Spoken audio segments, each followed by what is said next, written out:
What is up YouTube, and welcome to another RiftGuides WildRift video. Dr Mundo has been one of the most broken picks in the game as of recently, and what about a Dr Mundo video, but for two different roles. So for today we are going to take a look at a jungle gameplay from no other than Mr. Novalong, and another gameplay for the Baron lane. So all of you Dr Mundo enjoyers, you will have everything you need to know about this champion to finally pilot this champion to absolute excellence. So let's hop into this game. And as if nothing happened, we just start with the typical jungle clear. So as I've already talked about earlier, jungle clear is, as per usual, the most important thing for you. Well, if you want to actually get anything done, you really need to make sure you understand that jungle clearing is one of the most important things in a jungle department. If you do not do so, you'll lose out on so many things at the same time that you really fall behind for no reason. Like, if you imagine, if there's anything you could constantly do every single time that is absolutely consistent, it's learning how to jungle clear. It sounds like a broken record over time, but yeah, your teammates might die, but you can't really influence that from the get-go, but you can be very much aware of what's happening on the map. And yeah, Dr Mundo has been one of the most crazy champions that are so unbelievably easy to play. Yeah, they have been nerfed, but it's still a very solid pick, if I have to be honest. And here, if there's one thing about Mundo, it's just understanding how much damage this champion can do. And here he's just yoinks away a little plate. Because there's not much that the enemy Vladimir can do. Pops the ultimate early because he'll just go back to farming anyway. And now pick up another bunch of ruby crystals. Maybe like the Giant's Belt and a ruby crystal will probably be the best purchase. Settles for the ability ace, as it seems. Yeah, he has a Kindle Gem and a Giant's Belt. So he has the most broken stats in the early game. If many of you are wondering, why is HP so broken in the early game? In the early stages, just having more HP and having high base damages will allow you to take on more fights that will then in response, or as a result, allow you to win more games easier. You go into these fights with a high HP bar, you will most likely win these due to your base damages and therefore gain more gold. If you have more damage items, you are squishier, you will only have a stronger brief damage window. Like, let's just use my Picasso skills here. So, if these are the windows in which you're dealing damage, and this is the damage variant and this is the HP variant, then the question is how bigger is the window of the HP variant compared to the damage variant, and how much how are you in danger? Are you even in danger? And then if you deal, let's say, the damage variant does, let's say you do 100 DPS and you get to play for 5 seconds, that is 500 damage. If the HP variant does 80 DPS, but you get to deal damage for, let's say, 10 seconds because you are alive, then that would accumulate, well, it's pretty simple, right, to 800. And 800 is bigger than 500, and therefore, well, you're dealing more damage. Even though you dealt less damage, but yeah, you lived longer, so you got to deal more damage. And with Mundo, it's all about these sustained fights. You want to exist for a long period in the game, because that will allow you to just soak up damage, which then in return allows your teammates to dish out more damage, because it's easier for them to find a place to play. And here he picked up the Heartsteel before even picking up Boots. He wants to get that item going and he buys it as early as possible, and now we have another change happening for Dr Mundo. If you have Heartsteel and you have it early, you have to now understand that every Heartsteel proc is about 35 to 40 damage at this point, I think, and one Ruby Crystal is 150 health. So 150 health is 500 gold. My Picasso skills are amazing. And let's say you get 40. Or let's say you get 30 because it's easier to do the math. You have 30. 30 is 20% of 150. So you get 1/5 of a Ruby Crystal with every Heartsteel proc, which means you roughly gain stats in value of 100 gold per proc. Now, if you're taking a good look at the camp he's just killing, how much gold does this camp provide him with? It's 140 gold. So he just gained a currency in like 140 gold, but a Heartsteel proc would be close to 100 gold. So now he has the ability to gain stats from fighting, as well as getting stats from farming. And this is something you really need to keep on your mind. And Mundo is one of these champions. Oh, he actually dies to the Draven flashing in. And Mundo is one of these champions that, if you think about just dealing damage, your first ability does so much. The bonus damage it does to, the flat damage it does to monsters is insane, which is basically the fundament, like the complete kind of carry through his jungle clear. And for just fights, he can just throw this cleaver at you and you take 50 billion damage. And this makes Mundo a very good laner as well, because he can just farm from range, which very little champions, melee champions, can do. And with all of this in mind, what about just avoiding certain death in the Baron lane when you can always farm from range, which makes it so much easier. So this champion is very easy to pilot, has good base damages, is very tanky, so he's like super, like it's a super good champion for the context of this Draven snipes across the map. But then you have to be really careful. The Draven makes his appearance, did he get the Heartsteel proc? But yeah, the Draven just makes his appearance, he just had enough, he just, nope, I'm saying hello. I guess he was just confused. He even bends the camera up there like, huh? What the hell did you just do to me? And yeah, if you're just talking about Dr. Mundo as a champion, in the distant past, before the runes got reworked, he wasn't really not in a very good place. Like, he had a lot of issues.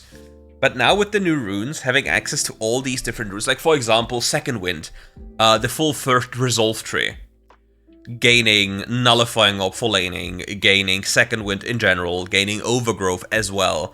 Like, all of these things giving him more HP, also other items coming into play. I think about this, like, imagine you run Grasp in the Baron lane, and all these defensive things, and then buy even more HP items, and now in combination with Titanic Hydra, you just start dealing so much damage. As for the jungle, he's running First Strike, which is very weird. I would rather go for Conqueror in the jungle. And if you're asking, why would you go Conqueror on Dr. Mundo? Why not just go Grasp in jungle? You don't really get to proc Grasp in jungle. It doesn't really do anything. Grasp is a laning rune, a trading rune. First Strike here, like, it will deal high entry damage thanks to the cleaver, but after one cleaver it will be gone, and since that's all you really contribute for that one, it's relatively low value. And with this in mind, rather than investing into a rune that's very coin flippy with First Strike, like, look, he just hit one, like, he had 65. He gained 43 gold from this. So yeah, it's not the worst, yes. But it's like, as the game goes on, it's really not that consistent for him. Because if you think about Conqueror, right? Conqueror will grant him even more AD. And then, as a result, even more healing. And since he has relatively high damage with the cleaver, and overall, like, when he scales, it's very neat to have this extra AD. At least from my perspective. Alternatively, what other Mundo players did in the past, they went for Fleet Footwork. Because with Fleet Footwork, it got very easy for them to just sustain themselves through jungle and just get an excellent little movement speed. But yeah, I'm more of a fan of Conqueror for jungling and Grasp for laning. And here he gets another proc. He has 117 health already from the Heartsteel, and is only getting more, flashes over and just kills the Aatrox.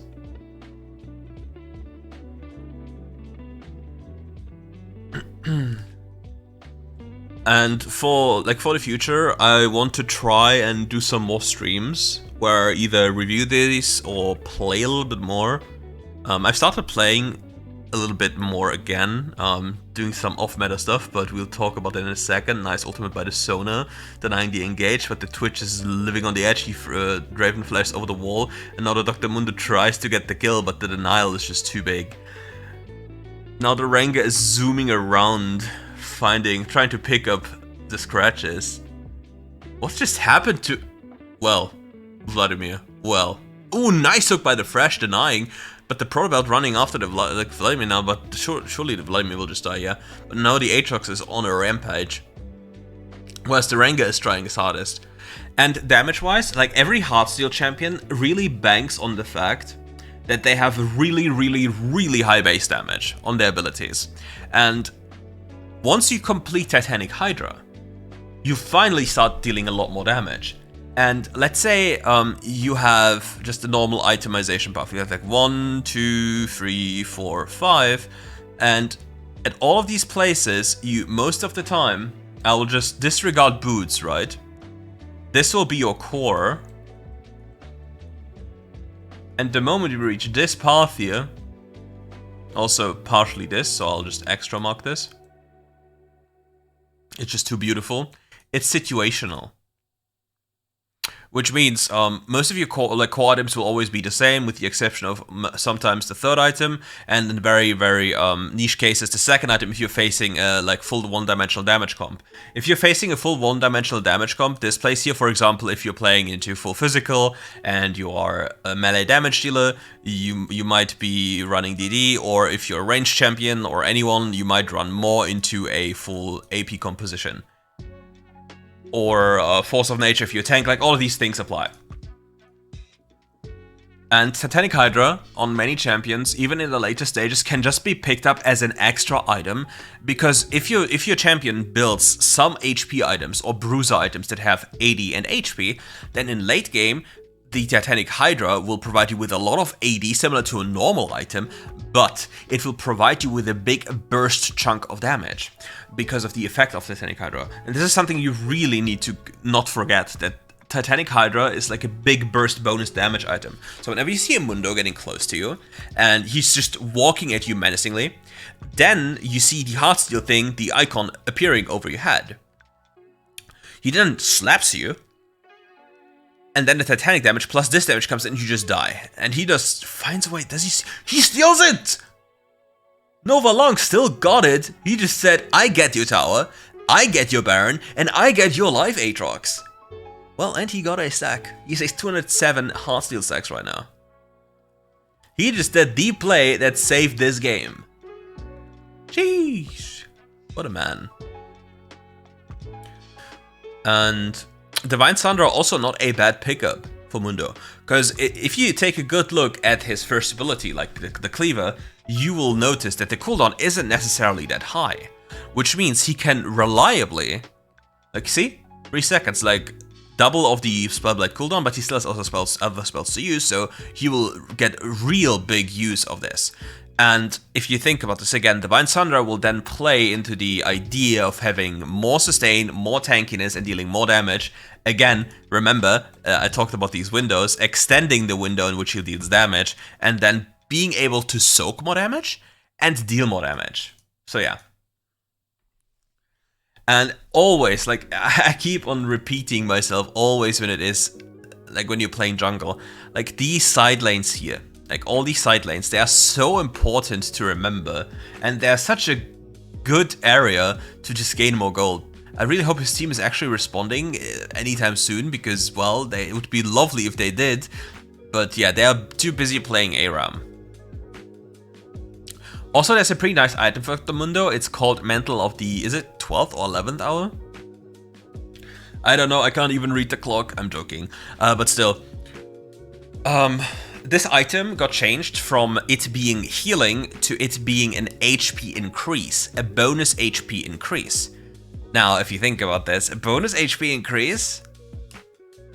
That's interesting, because that would help my Titanic Hydra. Look at the damage he does. Look at, it's so difficult for the enemy to deal enough damage to get him killed. And if they, like, look, if you think about how long he is able to survive, what does this mean if his team actually plays the game trying to carry?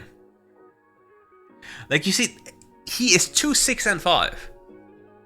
And he is still running away with the game,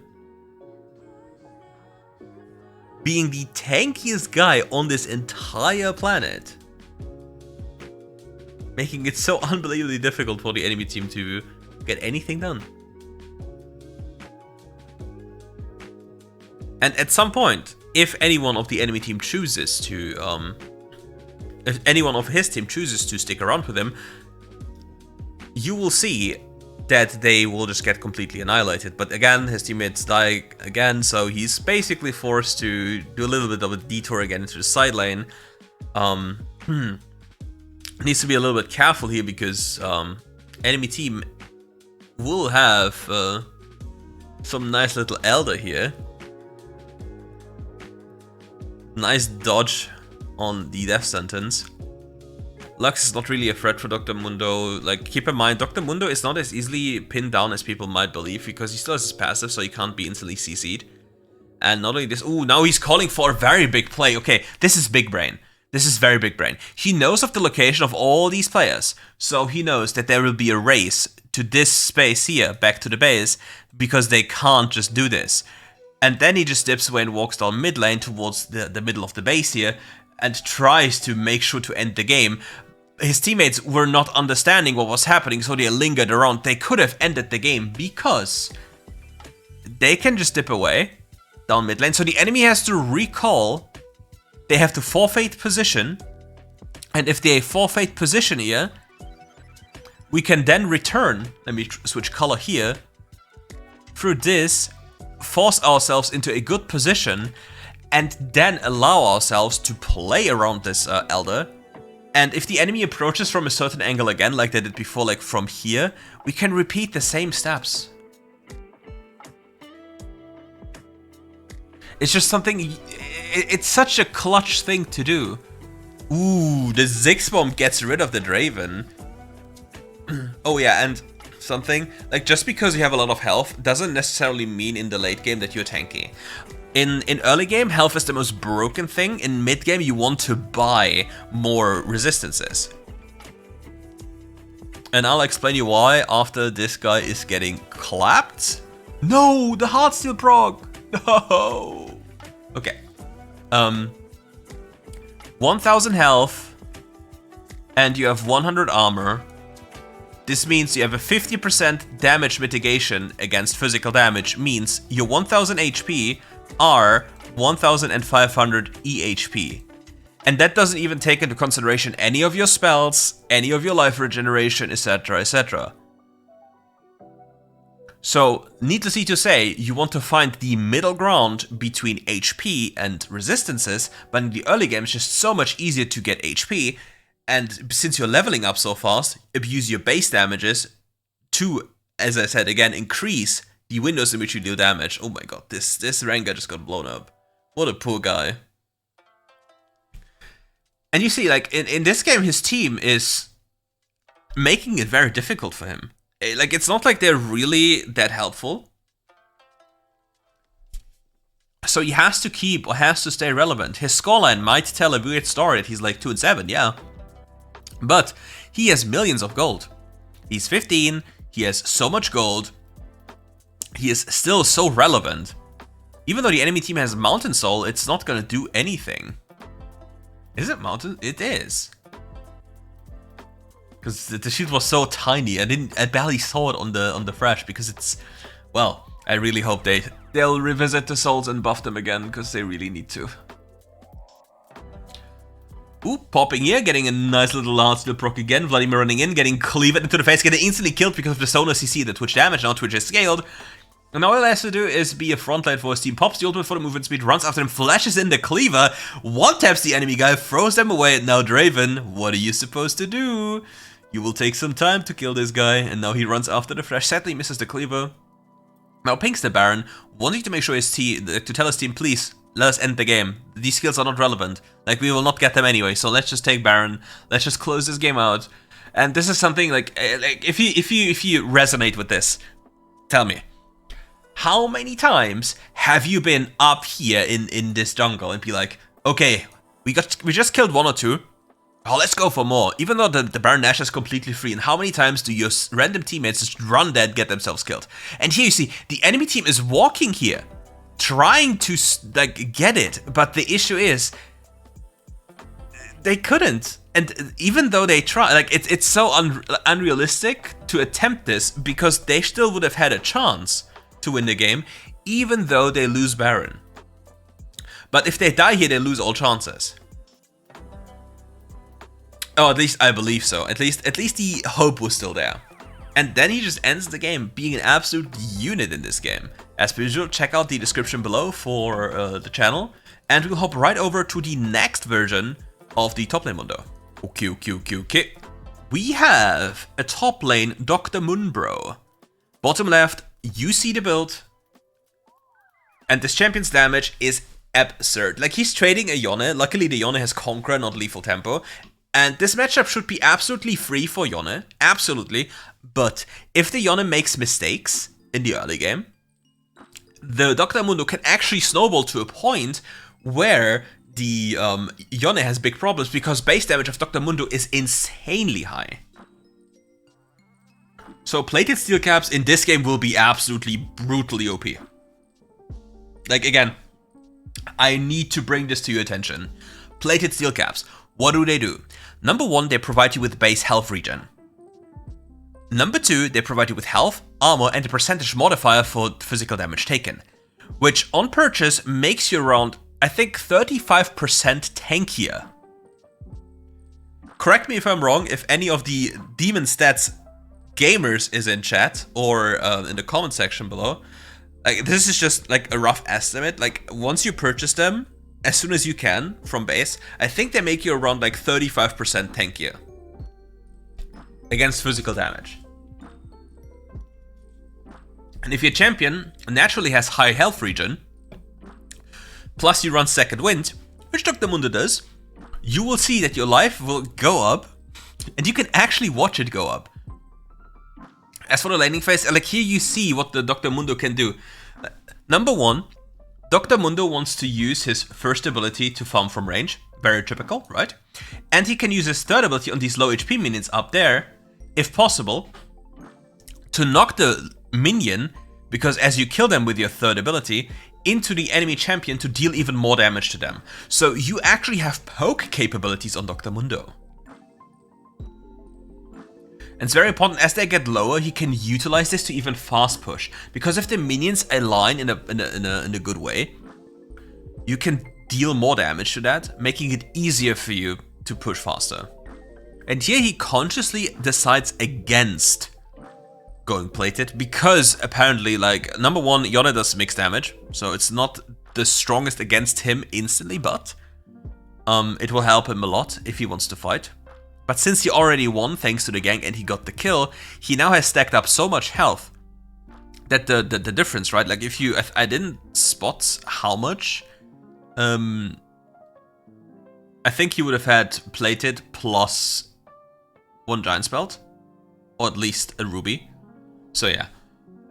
But he has so much health that when you think about his ultimate, he will regenerate a lot more. Like, you see the Mundo is taking so much damage by that guy, but popping his ultimate, trading back and completely denying him, popping the fruit, having... He tanked the full combo, didn't care. Oh, misses the briefcase, sadly. Not a good businessman. American Psycho would have hit that one. Oh, does he hit that one? Ooh, Jarvan, that is not a neighborhood you want to go into. He just got lost. He picked the wrong fight. And now we got the hard steal. Okay. Again, back to my train of thought. Mundo bought more HP. Yeah, more HP. Now what does his ultimate do? It grants him a percentile, or percentage, sorry, a percentage of his HP back. The missing HP. And it heals over time. So the first instance is an instant health granting effect, which is not mitigated by healing reduction, but the second part, like the healing over time effect, is mitigated from anti-healing effects. So by increasing his entire health pool, he obviously increases the value or the potency of his ultimate ability, making it easier for him to go for an extended fight. And you see, even though he had such a massive lead, plus a lot of extra health, this Yone nearly killed him. And now he can stack Heartsteel on this guy, even go for maybe like a cheeky play, because look at the damage he just dealt to him. Oh, it's interesting to see that the Yone, apparently, like the snapback, doesn't delete the canister on the floor of Mundo. So again, I said this in the first part of the video. Dr. Mundo has a lovely effect that if he's hit by any crowd control, like hard crowd control, not slows, that he will be immune, but he will lose a chunk of HP. This will then make sure that the canister is flowing away, like it's just ejected. And then enemies can run over them and destroy them. Dr. Mundo can also pick them up.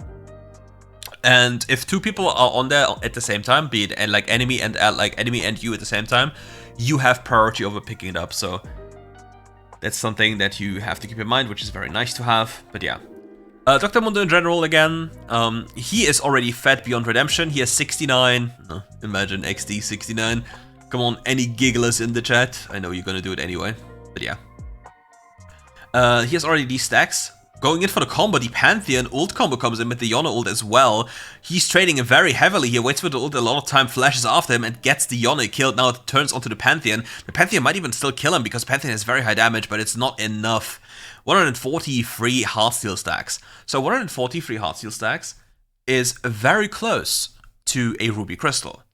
So the item itself had a purchase value, and now he technically added a 500 gold value on top.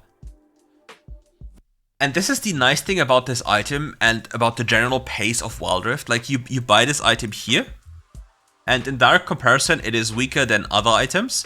But the thing is, as the game time progresses, this item here constantly increases its value up until a point where we also have to think about the synergistic value with, for example, Titanic Hydra. And all the other things that are like working in combination with bonus health. And you see how much damage he does? He just now his weight here just doesn't even have to care. Tanks up everything. Tanks the tower for literally longer than I've been breathing on this planet. And he just doesn't care. He just really doesn't care.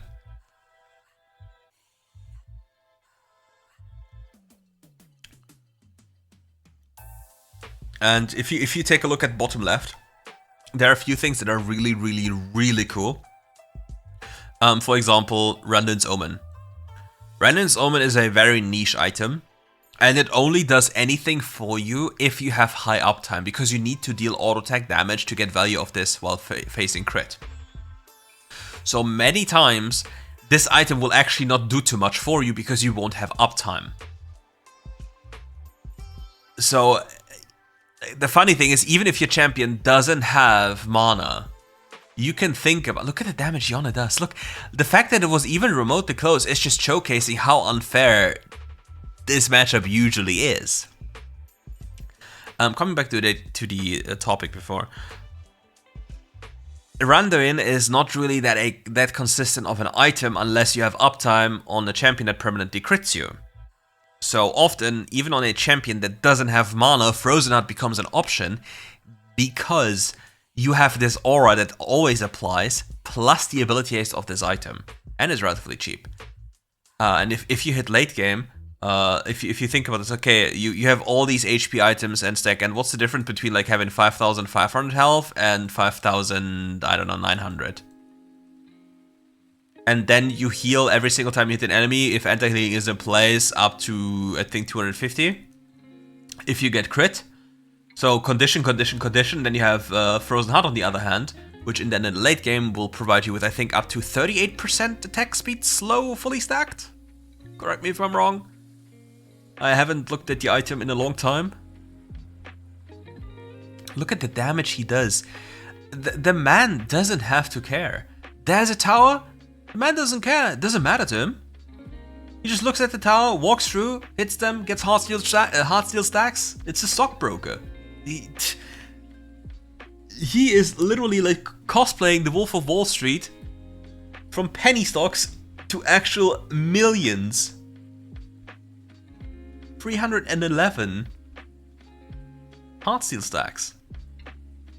Needless to say, don't forget, like, he is buying a lot of health. So Blade of the Ruined King becomes a very, very powerful item because the health values will get so large that the blade bonus on the current health is so high that it outperforms many other items. And this is something that might be influencing AD carries as well. Like, there might be some shift with Blade because of the HP values. It's possible. I can see it being possible.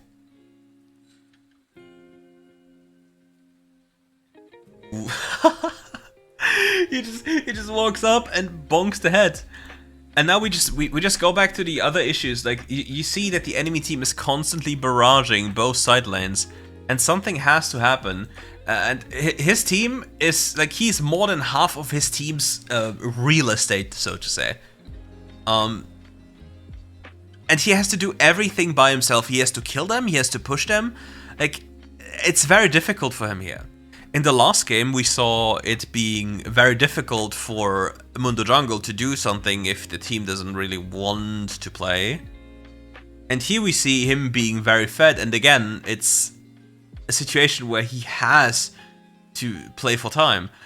Pops' ultimate is very tanky, but takes so much damage still. Like, he doesn't have any resistances outside of the plated steel caps yet, but since his damage, he just threw that guy out of the ring.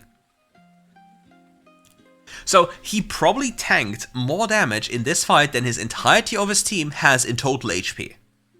Let this sink in. Let this sink in how tanky this champion is. And mechanically speaking, it's not really a complex thing he needs to do, right? He's chilling, he's having a good time, maybe listening to some good old tunes, and just runs at people and then runs back and then runs back and again. It's really, really insane. So I really don't think that Randuin's is the most optimal choice. Like, Frozen Heart sounds so grief, but I think it's such a potentially good purchase here. Because the enemy team still benefits a lot from having attack speed like Yone and Draven. And if you ever played against the Malphite, like, please let me know. Like, tell me in the comments right now, because it's very important. It's for science. 80 carry dice, typical. If you ever got hit by a Malphite third ability, and he had Frozen Heart, how did it make you feel? Did you feel the crippling depression of not being able to do anything, like you just auto-attack, then you sent a love letter in mail to your high school sweetheart, and it will probably arrive earlier than your next auto-attack would go out because of Frozen Heart and Malphite third ability? Like, really? Look at him running after them. It's very difficult for him to catch up because of all the mobility the enemy team has, like Yumi's Ghostblade, there's Yumi, and our Draven is there, so his access will be very, very difficult. And yeah, Yumi, oh, don't even get me started on Yumi. Whenever I think about Yumi, I'm actually losing it, right? This champion's laning power is absurd, and you see, like, his cleaver does so much damage. But now the Draven had enough, he's just turning on that guy. Pops the ultimate, turns around, nearly one-taps that guy, but the Draven kills him. Oh, we hate Yumi. Akshan? Akshan is coming and going. Look at the Draven, it's the Nash's Tooth build. Like, look. So we'll have some fun with this, right? So you saw how many times he was hit by the Draven, correct? So the math question would be, what other item he could, like, was the item he could have bought that with the amount of times he hit him would have dealt more damage than Collector? 184. And I think there are plenty of items which would have killed more, would have dealt more, but there's one thing that you have to give him credit for, is at least you're able to kill secure and get your passive.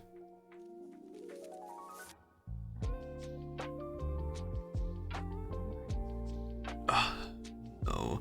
Like, again, it's such a difficult game. Like in comparison to before, it's basically the same situation. However, his score looks a lot better. He is carrying his team. His team probably doesn't even know about this. And he's not allowed to do too much. Like, he needs to have his AD carry finally step up. And his Gwen as well. Like, the Gwen had a very good start early game. With the assist on the top lane, on his lane's play. And now they're starting up Nashor, and this will probably be a very rough thing, because maybe the Yumi just walks in with the Draven, and then, ooh, they probably just get this. Actually, you need to deal damage to this objective rather than popping ult. Okay, they secure this with like a very low HP smite, but when I turn to the Draven, they really need to get the Draven killed. They have enough damage with the Yumi, with the Gwen and the Mundo. Now the Mundo turns it around, locates the little cat again.